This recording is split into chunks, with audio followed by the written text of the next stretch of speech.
In this video, I want to talk about what it feels like immediately when you get rejected and the sort of emotions that you go through when you get rejected in academia with articles that you've been working on for a long time. And yeah, I just got rejected. This, like an hour ago, I read the news on this. So I wanted to walk through how you feel with it and, just give you some encouragement.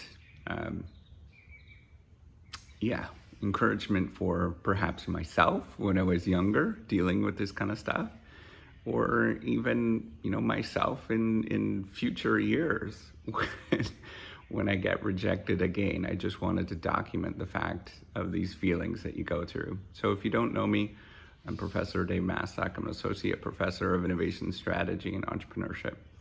And I created this whole reciprocity project to give back as much as I possibly can. There's so many people that help me out that I wanted to pay the favor forward to help you out.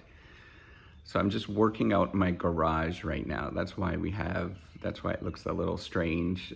It's raining outside, so I thought I'd just work out. But I wanted to document this feeling. I was thinking about this as I was working out. I wasn't going to actually post about this because I don't want to out anybody or anything like that with the process of what I'm going through. But I think it's important for all of us to deal with how we feel with the emotions of rejection. So this particular paper I've been working on for the last 4 years now, and doing a substantial amount of work, paid a substantial amount of my own money to do stuff on it. Worked.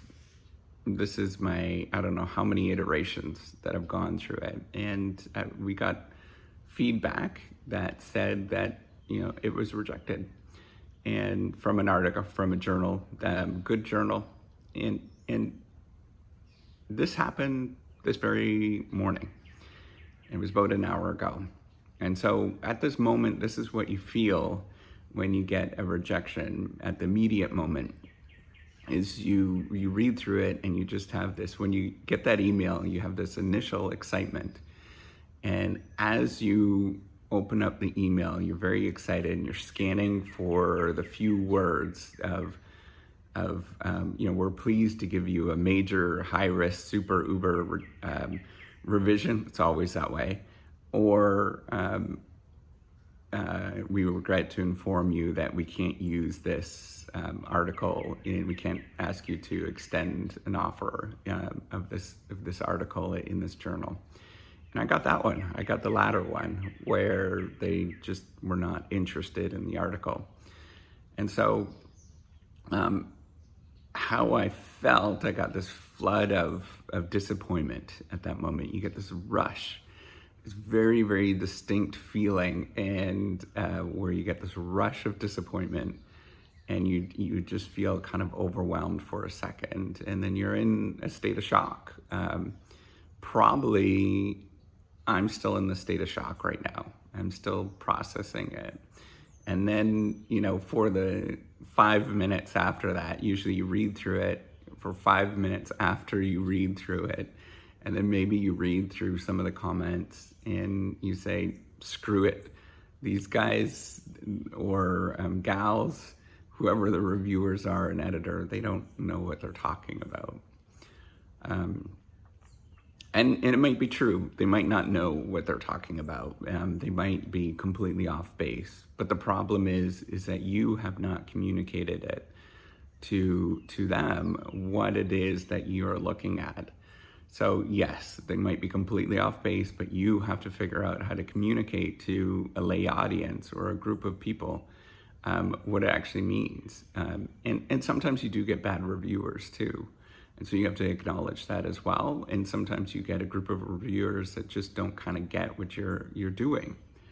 And so you have to acknowledge that as well. So there is a huge element of chance in the whole process.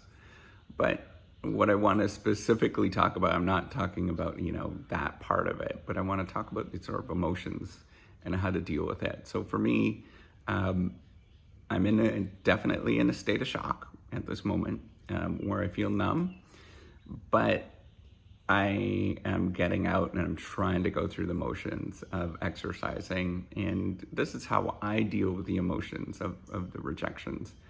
I will go through the motions today. And, this is probably, I don't know how many,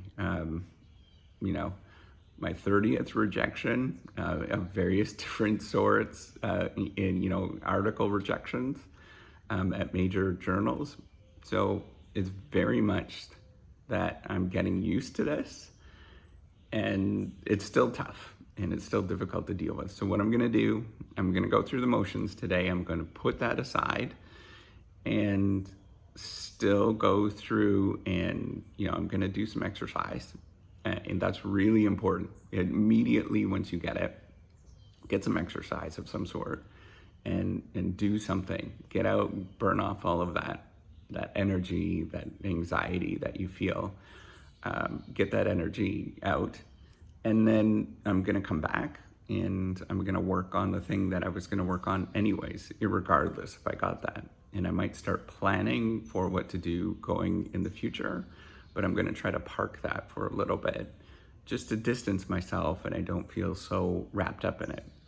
So for me, dealing with these emotions is a very important part of academia. I think it's probably the most crucial part of what we have to deal with. And going through those emotions of processing it, that's how we're gonna get to the other side. And that's how we're gonna have consistency and not get wrapped up into it. So it sucks, but we have to keep moving forward. So don't ever forget about that. It's important when you get rejections in academia to keep going. Don't stop. Disregard what everybody else thinks of you, and keep going and keep trying to come up with solutions. It's the only way it's going to happen, and keep moving forward. So, for my future self, when you watch this, you've had to deal with this in the past, and you got through it. And I hope everybody else sees this and they get through it as well. All right, good luck. Sorry for all of you who are watching this in the middle of the night with your rejections. I'm thinking about you at this moment. Just park it, process what you're doing, go through the emotions for a few days, and then come back when you don't feel the same way about that rejection. All right, good luck, take care, and have a wonderful day.